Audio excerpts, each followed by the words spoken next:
dividir com a tua igreja, para passar para a tua igreja. Que os nossos corações e as nossas mentes possam estar abertas, os nossos ouvidos abertos, e que haja mudança no nosso coração e mudança no nosso ser. Que possamos ser impactados com tua graça, que possamos ser impactados com o seu amor, que possamos ser impactados, ó Pai, aleluias, pela tua divindade nesta noite. E que o Senhor venha falar com cada um de nós, em nome de Jesus. Amém. Pode se sentar. Aleluias, irmãos, nós estamos no culto do Dia dos Pais, né? E seria propício uma mensagem para falarmos com os pais, para falar sobre os dias dos pais. E apesar de algumas coisas da mensagem de hoje ter sido falado, né, de eu ter trago na Santa Ceia semana passada, essa semana eu orei ao Senhor e falando ao Senhor, eu queria um tema que falasse sobre os pais. O Senhor, Ele me deu esse tema, o Senhor, Ele colocou no meu coração para falar sobre esse tema. E nesta noite o tema que dá a mensagem é: eu sou teu pai. E os adolescentes louvaram isso. Os adolescentes louvaram sobre o hino que fala sobre a paternidade de Deus. E irmãos, nós vamos ver no decorrer da Bíblia que existem vários exemplos de pais. Nós vamos ver que há vários exemplos de grandes homens de Deus.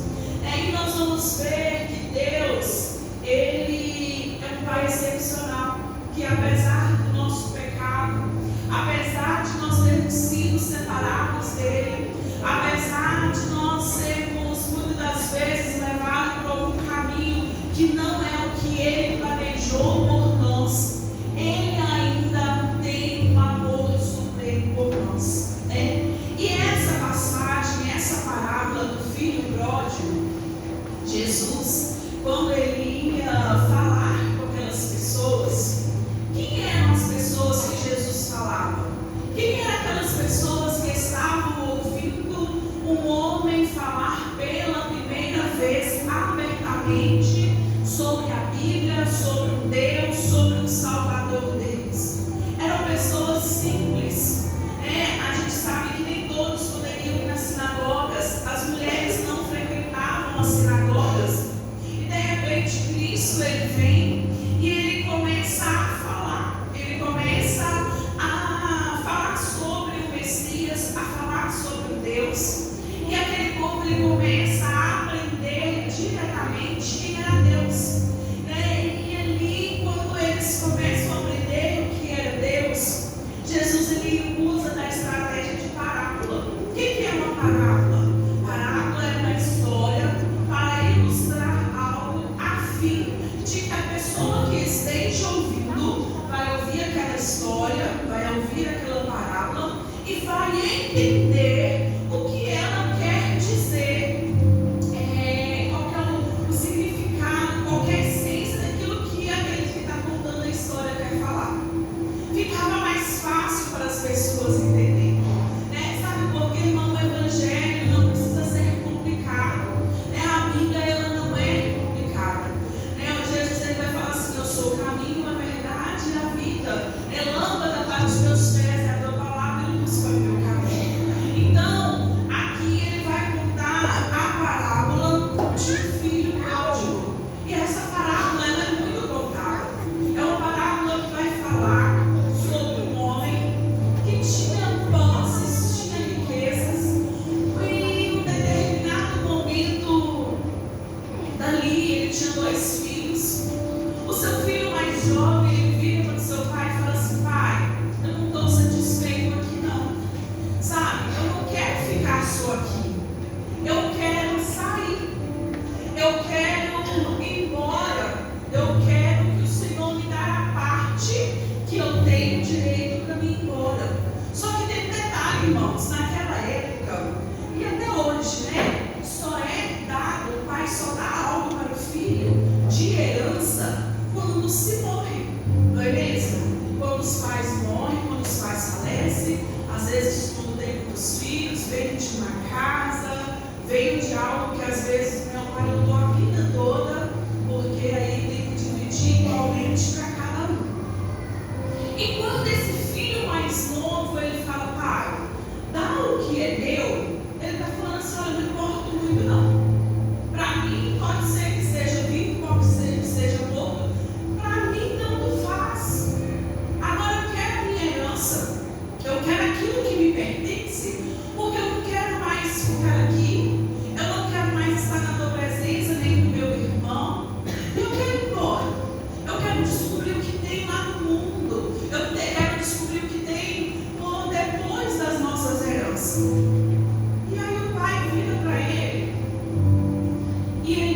esse pai, né, dotado de sabedoria, ele vai falar assim: olha, toma parte da sua herança, toma aquilo então que é de direito seu e pode ir. Irmãos, eu imagino que para o pai falar aquilo, o seu coração estava entristecido, o seu coração provavelmente estava angustiado, triste, porque quando nós somos pais, o que nós queremos é que os nossos filhos estejam perto, né? Quando nós somos pais, quando nós formamos pais, eu acredito até que o Eliabe e Davi, ainda com os filhos ali na barriga de sua esposa, fica imaginando: como que vai ser? O que eu vou fazer para o meu filho e minha filha serem parecidos comigo? Como será que vai vir? Né? Será que vai vir com o meu olho, com a minha boca? Como que vai ser essa relação? E aí a gente, quando já tem os filhos, né, e os filhos nascem, a gente vai querendo imprimir as nossas características nos nossos filhos. Dando para os nossos filhos vai ser o quê? O reflexo de nossos pais. Pode ser, irmãos, que não seja a mesma coisa? Pode ser. Pode ser que, por exemplo, há filhos que não vão imitar o quão o pai é, da forma que o pai é, porque às vezes o pai é uma pessoa agressiva, é uma pessoa ali que não honra a esposa, às vezes é uma pessoa ali que destrata mesmo a sua família, e aí mesmo assim ainda se torna feio um espelho para o filho, porque o filho vai olhar e vai falar assim: olha, eu não quero ser como meu pai, eu não vou ser como meu pai quando eu tiver a minha família. É assim que acontece. Por isso que Provérbios, ele vai falar assim, lá no capítulo 22, versículo 6, ele fala assim: olha, ensina a criança no caminho que deve andar, e mesmo quando ela, né, for grande, for velho, ela não vai desviar desse caminho. E mesmo aqueles que não imitam seus pais, irmãos, trazem traumas. Por mais que aparentemente estejam bem, aquilo que nós pais, né, não só os pais, as mães, é para os filhos, seja por bem ou seja por mal, vai trazer reflexo na nossa vida adulta. E esse filho vai embora. E quando Jesus ele estava contando essa parábola, irmãos, ele estava contando da sua própria história. Ele estava trazendo para aquelas pessoas aquilo que tinha acontecido com ele enquanto filho, mas enquanto Deus, juntamente com o seu Pai e com o Espírito Santo. Porque o que aconteceu? Um dia Deus chamou e falou assim: olha, eu vou criar algo que seja parecido comigo. Vamos criar algo que seja não igual aos anjos, porque os anjos, irmãos, eles foram criados simplesmente para adorar. Eles foram criados já com o seu objetivo específico. Mas Deus ele falou assim: eu quero criar algo que seja parecido comigo. Eu quero criar algo que seja a nossa imagem e semelhança. E de repente ele planeja a terra, prepara a terra com tudo que nós vemos e nós sabemos que tem, com todas as belezas. E ele prepara um jardim, um belo dia, depois que ele manda tudo acontecer, a Bíblia vai falar que ele, juntamente com Jesus e o Espírito Santo, vai dizer: façamos o homem a nossa imagem e semelhança. E ali eles começam a amassar o barro. Hoje nós não fomos nascidos do barro como o primeiro homem, mas a nossa característica do nosso corpo é de barro. Nosso corpo tem mais de 90% de água, nosso corpo tem todo o processo químico que tem no barro. Então é por isso que nós somos também filhos de Deus e criados do barro. É por isso que quando nós morremos e nós vamos para debaixo da terra, com o passar do tempo, nós nos desfazemos. Nós voltamos para a terra de onde nós tiramos, que é essa carne. E aí, o que acontece? Satanás, ele fala assim: olha, eu não vou deixar isso acontecer.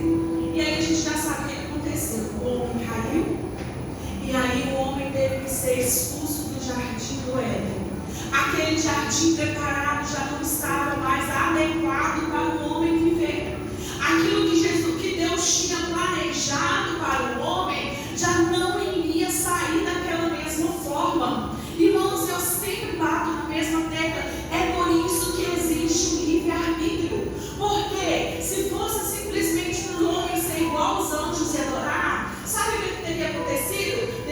chamado Satanás, exterminado eles ali do mesmo modo. Ele teria matado Adão e Eva, e ele teria criado outra criação, feito outra criação e começado tudo de novo. Mas não, Deus ele nos dá o livre-arbítrio. E quando ele criou o homem, ele não queria que fosse um boneco, ele não queria que fosse algo para ele manipular, não. Ele queria que fosse alguém que fosse amigo dele. Ele queria alguém que fosse parecido com ele, para eles poderem dialogar, para poder conversar, para eles poderem aprender juntos. É por isso que ele deu continuidade à humanidade. E a partir dali, Adão, ele saiu, mais Eva, e aí nós estamos hoje nessa realidade aqui. Nós estamos hoje aqui dentro dessa igreja, e quantos de nós não estamos como o filho pródigo? Quantos de nós estamos longe da presença do Senhor, aproveitando o que tem neste mundo, aproveitando o que este mundo pode fazer momentaneamente para a gente? E aí, irmãos, nós vamos ver que pai, né, é uma pessoa cuidadosa, é aquele cuidador. Às vezes nem é o próprio genitor, né?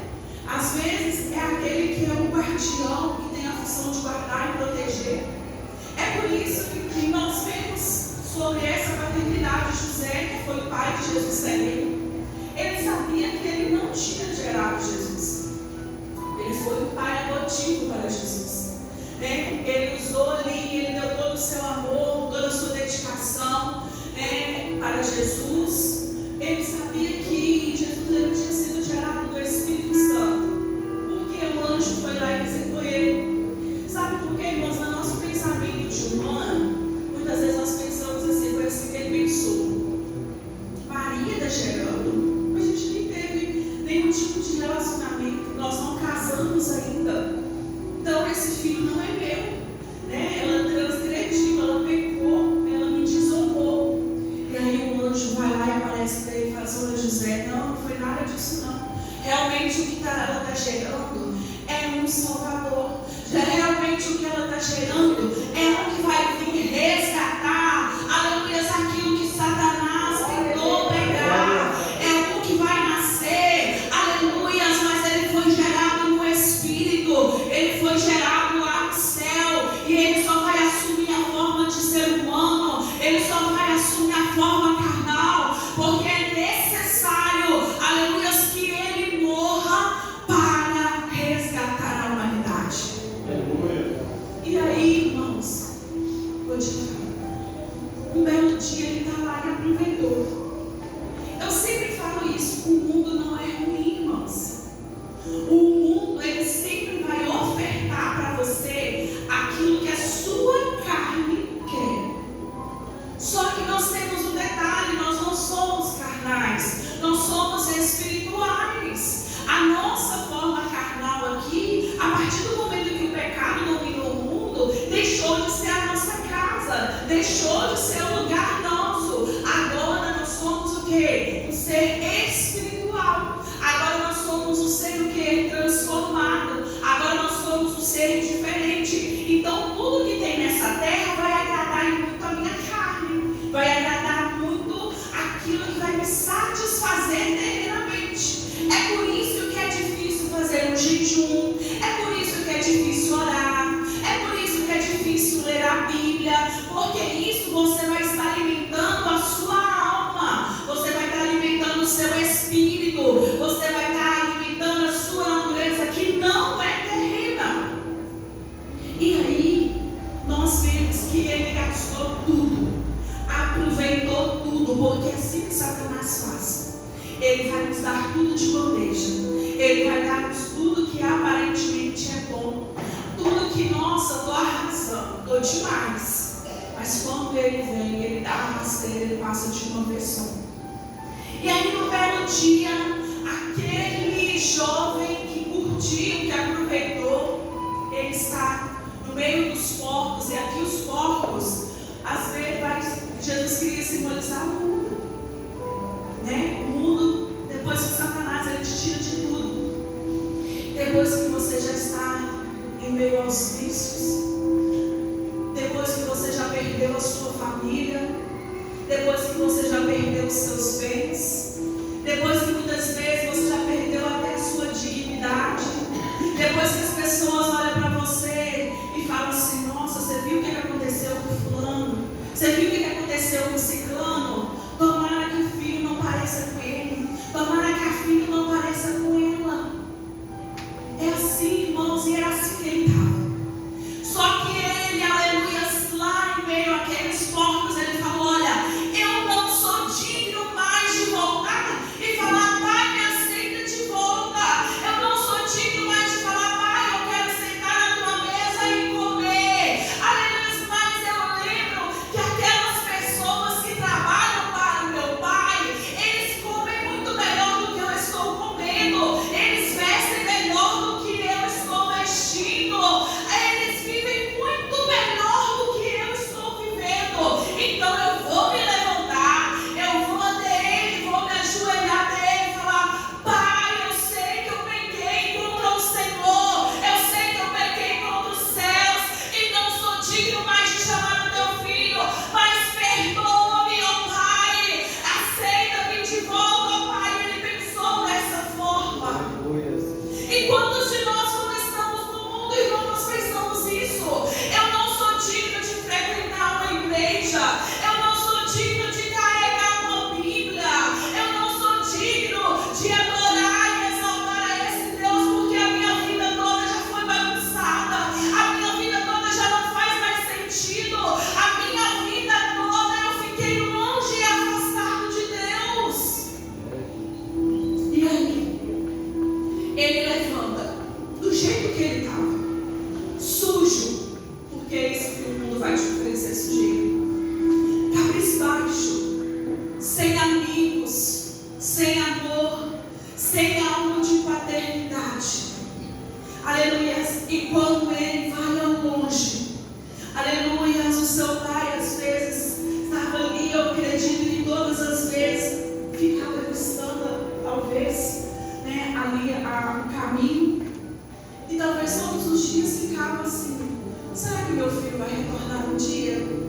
Será que eu ainda vou poder ver o meu filho? Será que ele vai sentir saudade e vai lembrar dos momentos em que nós passamos juntos? Será que ele vai lembrar dos momentos felizes que nós vivemos aqui? Será que lá onde que ele está tão bom desse jeito que ele não lembra do carinho e do amor que eu tinha por ele? Mas um belo dia, o pai está lá sentado. Eu imagino talvez uma tarde, e lá de longe ele vê o menino vindo, o rapaz vindo. O filho já não estava mais quando ele foi embora. O filho já não está mais da mesma forma, da mesma característica. O filho agora está diferente. O filho já não tem as sandálias. O filho já não tem a mesma roupa. O filho já não tem o anel. Mas mesmo assim o pai reconhece. Sabe por quê, irmão? Porque o amor de Deus, aleluia, você vai falar lá em João 3,16, que ele amou o mundo de tal maneira que ele enviou o seu filho, o seu único filho, para morrer em nosso lugar. E por mais que você ache que você não tem mais aparência, por mais que você ache que você não é digno de pertencer a Deus, por mais que você ache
enjoelha perante o Pai.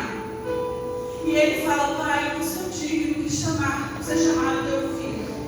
Aleluia, eu pequei contra ti. Eu pequei contra o céu.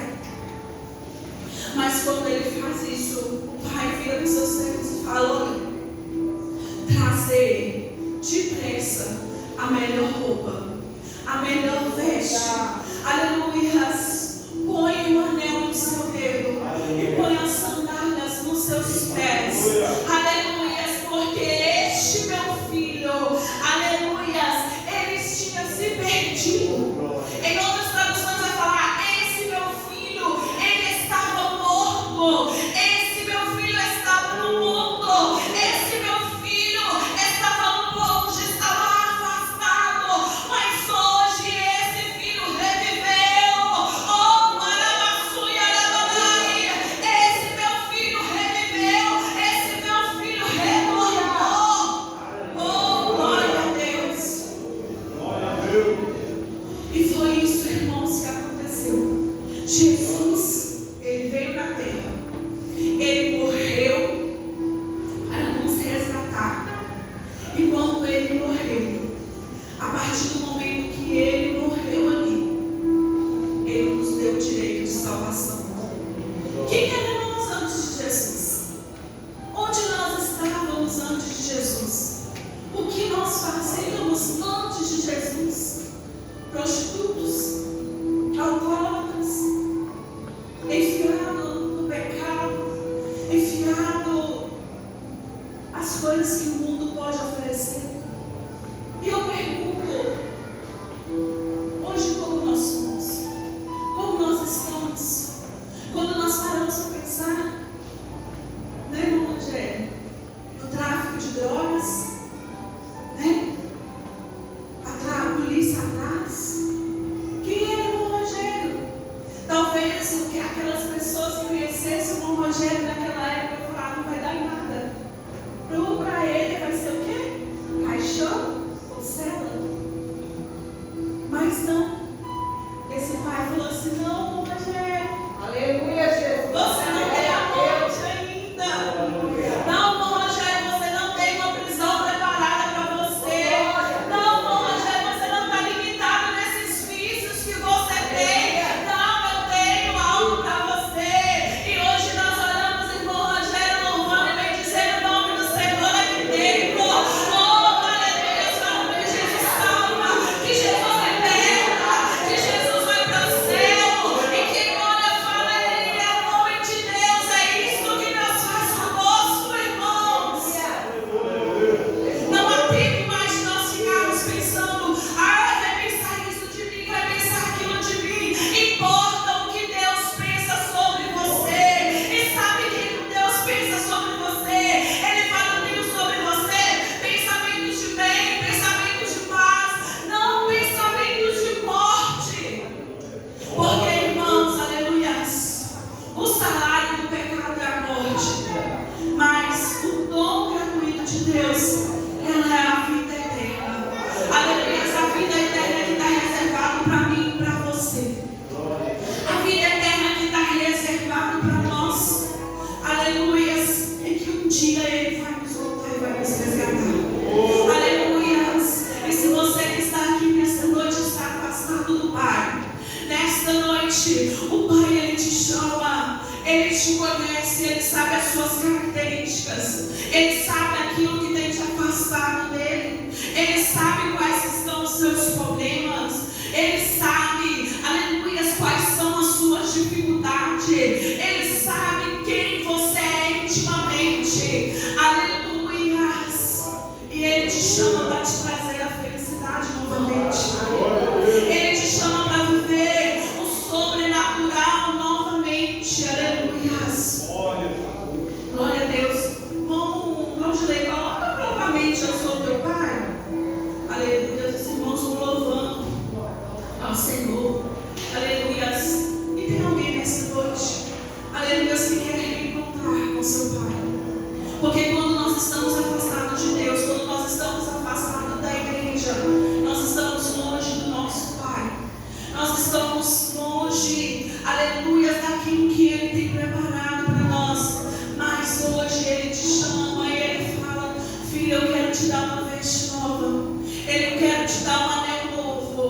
Filha, eu quero escrever o seu nome no livro da vida. Eu quero restituir aquilo que você perdeu no decorrer